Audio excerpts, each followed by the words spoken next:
Hi folks, it's John from lastchanceautorestore.com. This is the 1958 Chevrolet Corvette convertible. So just like to share with you an update. This is an important step. The previous video, we had a couple of pieces of chrome still remaining to remove.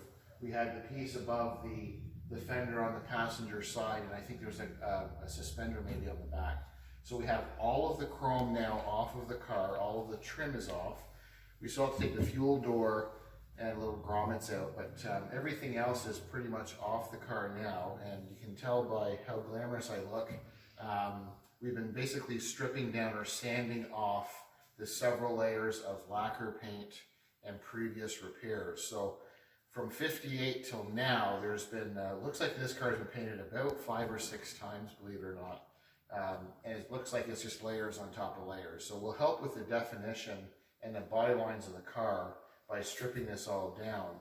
It's a lot of work, but this is the proper way to do it in my opinion. So basically we're just going to start at this back driver's corner where you can see basically there's quite a bit of dust on here, but you got to be really careful when you're sanding all of the lacquer paint off, because you don't want to use too aggressive of a sandpaper, because when you're sanding it, you'll actually do a lot of damage to the fiberglass itself.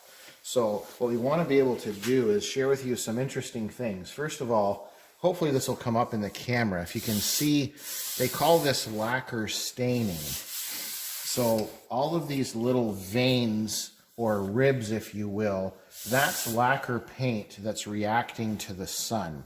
And what it does is these veins stain into the fiberglass. So what we want to do is, number one, anything that you lay on top of or paint on top of lacquer, primer, or paint will react. So lacquer doesn't want anything on top of itself, so it will continually want to push whatever product is on it.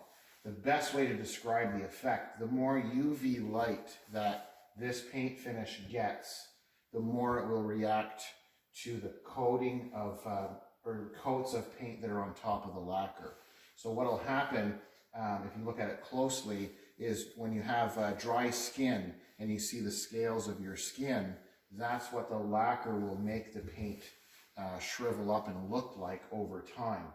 So what we want to do, we knew from previous video, if you recall, we had a couple of areas where we had marker and little check marks or X's or circles where we suspected there was some damage or thicker panels. And you can see now, if the camera person starts going towards the driver's side, there's been quite a repair done to this area here above the tire. You can see that they've laid this the square little fiberglass meshing. You can see these divots that are in there, which I'm suspecting are screw heads, which I'll show you a little bit later down here. So not the best repair. Came up with the right idea. You've got this pinky salmon color, which is resin, and then you have the square, which is fiberglass matting. Then you've got a pink Bondo, and then you have this fiberglass reinforced, more of the gray green. So there's some different products there to repair, but what we don't like about it is structurally there's something wrong. It looks like it was cracked here and came all the way through, and then they widened the repair. These areas, believe it or not, are screw heads. So if you come over here, there's more. Hopefully that comes up. That's a brass screw that's been installed and then ground off. There's another one here, which hopefully will come up in the camera. There's another one here. So there's been quite a bit of damage to this section, basically from here to the door and to this area. If the camera person comes close, you can see the same thing, only I think it's more dominant. You can see the actual screw heads. So it's a flat head screw. They look like they're brass, and they're all the way along throughout. You can see where they've tried to bond, and then you've got some matting and some different products. So the main reason why we sand all of this paint off and to get to the original factory fiberglass is, as I mentioned earlier, is to remove all of the lacquer and all of the bad paint, but it also exposes previous repairs which may not be done properly. So we definitely don't want to have this crack here, different product and screws holding fiberglass together. So we're going to have to do some repairs to this area properly. As we come down towards the driver's side door, you can see once again there was a previous repair here, which I'm assuming had something to do. This is our factory location of the mirror, and something's happened there because there's a hole and they've got some fiberglass and some resin. So we'll just make sure that this is repaired properly. When we come down into the cove area, you can see there's some body filler here, which is fiberglass reinforced. And then same thing here, it's quite a big patch here. So this is all original factory fiberglass panel, and then these are repairs. So we've sanded this smooth, and then we'll see what kind of material that is. And I'm assuming it's part of the collision from this back end, because if you look here, this is almost the same height of the damage. Same thing here.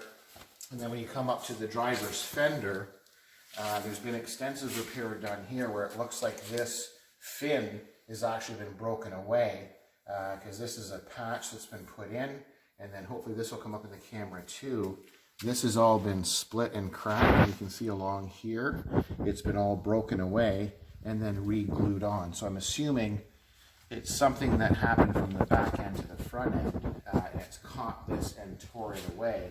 And we've got body filler here, a lot of fiberglass repair and resin in this scoop part, and then this has been re-glued. And there's lots of body filler here. So we haven't sanded the lower rocker panel yet. We'll do that when we get it on our portable hoist, just to make it easier to sand. The nice thing is, when you look at these cars, there's the factory bonding strip. So when General Motors built these Corvettes, they had the top half of the fender and the lower half of the fender, and it went into a mold. And what you're seeing here, this line coming across, and I don't know if you can tell in the video, but the colors are a little bit different. That's the factory bonding strip. That's where they attach the bottom to the top part of the fender. And then same thing here. This is one piece fastened to the other piece, and then this is also a bonding strip from the factory. So we like to see these because that shows you its original fender, pardon me, with the correct factory bonding strip. Once again, you can see these little scars here. So once again, that's just the scarring from the lacquer paint on the fiberglass itself. And then we'll step over Zoe, and we'll come around to the front. You can see once again all the chrome is off. Pardon me, we'll sand more of those components. And we basically started down the passenger side, the same idea. So once again, we like to see this bonding strip between the upper and lower fender, and then same thing here. This is traditional or correct. So this scoop or this fin that's on this side of the fender, this is exactly the way General Motors bonded this section into this piece, which is basically a little triangle.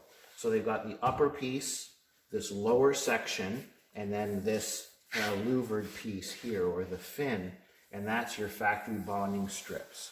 So if this was involved in a collision, how a lot of fiberglass works, sometimes they'll cut into the fiberglass and relay some, but this is all factory seams. And as you come closer down this way, we're not there yet. Obviously, that'll be our next step, is to do the passenger door. So it's a lot of work, but this is, in my opinion, the correct way of doing it. You want to be able to remove all of the product, expose exactly what the panel should be, and then once we perform the body work, then we'll seal this fiberglass correctly, and then continue on with the body work. So we've got lots and lots of sanding still to go. I just wanted to share you an update. So this is the 1958 Chevrolet Corvette. I thank you for watching. I'm John from lastchanceautorestore.com.